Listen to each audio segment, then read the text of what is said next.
শুভ সন্ধ্যা বন্ধুরা। আজকে বৃষ্টি পড়ছে বাইরে। বৃষ্টির দিনে আমাদের বাড়িতে আজকে তৈরি হচ্ছে সিঙ্গারা। তো আমার শাশুড়ি মা দেখো ময়দা মাখতে শুরু করে দিয়েছে। সিঙ্গারার প্রস্তুতি আমাদের শুরু।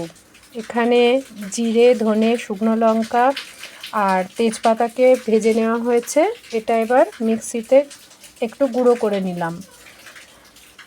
এই মিক্সিতে যেটা গুঁড়ো করেছি, এই মশলাটা আলুর সঙ্গে মটর সেদ্ধ করা ছিল, তার সাথে বাদাম ভাজা, এই সমস্ত দিয়ে সিঙ্গারার পুরটা বানানো হয়েছে। তো যে ময়দাটা মেখে রাখা ছিল একটু শক্ত হয়ে গেছে বলে আর একবার মেখে নেওয়া হলো। এবারে তৈরি শুরু হয়ে গেছে আমাদের সিঙ্গারা। বাবা মানে আমার শ্বশুরমশাই সিঙ্গারা তৈরি শুরু করে দিয়েছেন। উনি সবথেকে ভালো পারে বাড়ির মধ্যে, আর আমি তো একেবারেই পারি না। আমি খেতে পারি, বানাতে পারি না সিঙ্গারা একবারেই। তো এই যে বাবা তৈরি করছে,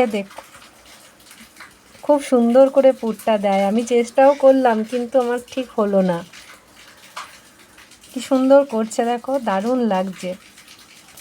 যেমন দেখতে সুন্দর হয়েছে, খেতেও কিন্তু খুব সুন্দর হয়েছে, দারুণ হয়েছে। আমি তো 4টে সিঙ্গারা একবারে খেয়ে নিয়েছি গরম গরম। তো সিঙ্গারাগুলো তৈরি প্রায় শেষের দিকে। সিঙ্গারা তৈরি হয়ে গেলে এগুলো ভাজতে চলে যাবে, কড়াইয়ের মধ্যে চলে যাবে। তো তার আগে দেখো দেখো তৈরি হয়ে গেছে, কিন্তু কড়াইয়ে ভাজাটা শর্টটা পরে হয়ে গেছে। আমি এডিটটা ঠিকমতো করতে পারিনি। এইটা ভেজে তোলার পরে এবার তোমাদের দেখাচ্ছি ভাজাটা। দেখো এই দেখো তেলের মধ্যে সিঙ্গারাগুলো ভাজা হচ্ছে। আসলে নতুন ভিডিও করছি তো ঠিকঠাক মতো এডিটিংটা হয় না। তো তোমরা তাও যদি ভালো লাগে আমার এই ভিডিওগুলো লাইক, কমেন্ট আর শেয়ার করবে। এ দেখো বাবা সিঙ্গারা খাওয়া শুরু করে দিয়েছে।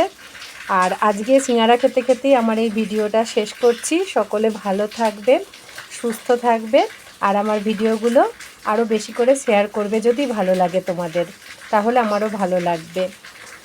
আজকের মতো এটুকুই। Thank you.